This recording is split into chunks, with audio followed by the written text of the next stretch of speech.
Imagine trusting your neighbor for years and only to discover that he's been hiding the bodies of missing women in plain sight. Now, let me take you into the true crime story of a gruesome case of Alton Coleman. This happened in 1984. Again, his name is Alton Coleman. Now, in 1984, in the Midwest region of United States, they were paralyzed with fear. A charming young man named Alton Coleman and his girlfriend, Deborah Brown. They were traveling from state to state, leaving a trail of terror behind them. This Coleman had a friendly smile, like everybody knew him, everybody was ready to talk to him. He was so fun to be with, and he had a smile for everybody. He will always blend with kids. Others found him very, very polite. But behind that calm, you can already guess what I want to say. You understand? Was a very, very violent predator. Now, between May and July 1984, Coleman and Brown, that's his girlfriend, remember, they went on a crime spree across a whole lot of states. They went from Illinois to Wisconsin to Ohio to Indiana to Michigan, even, attacking families, kidnapping girls, unaliving such victims, with terrifying lack of remorse. Like they would just do it like it was a normal thing, the order of the day for them to do. Now, they had victims of different ages, backgrounds wasn't a matter to them, from cities, just you're a human being, a woman, then you're a victim to them. And these people, they seem to vanish without any reason or pattern. The police had a terrible time trying to find the perpetrators of such crime.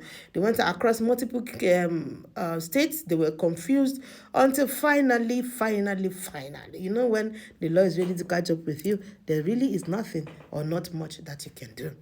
Their own undoing at this point was their fingerprints and eyewitness accounts. They were able to connect the dots, between this and that, and then they had their own suspect. Anyway, the FBI issued a nationwide alert, so to say, and it became one of the largest manhunt of the 1980s. Remember, it happened in 1984. How old was I even at that time? You can calculate it by yourself.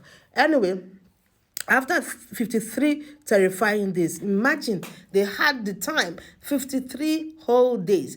After 53 terrifying days, Coleman and Brown were captured in Evanston in Illinois when a civilian recognized them. And then thereupon called the police. Now, Coleman, like I said, they would just do this without remorse. He showed no remorse during interrogation at all. And he was convicted of multiple murders and sentenced to death. He was executed by lethal injection in the year 2002. You want to say good riddance? Go ahead. Anyway, Brown, the girlfriend, received the punishment of a sentence, actually, of life imprisonment without parole, like no parole for such.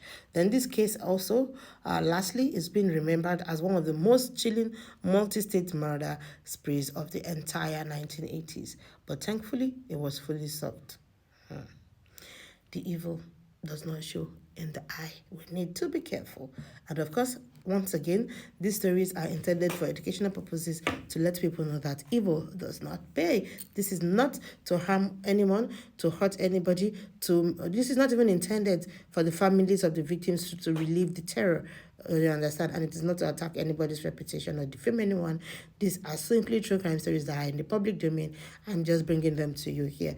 Like I said, it's all for educational purposes. Do not forget to click the like button. Join me, definitely be on my page. We will be on a spree of these stories, so we just watch and talk about it, and you are free to please express your opinions as you see them in the comment section.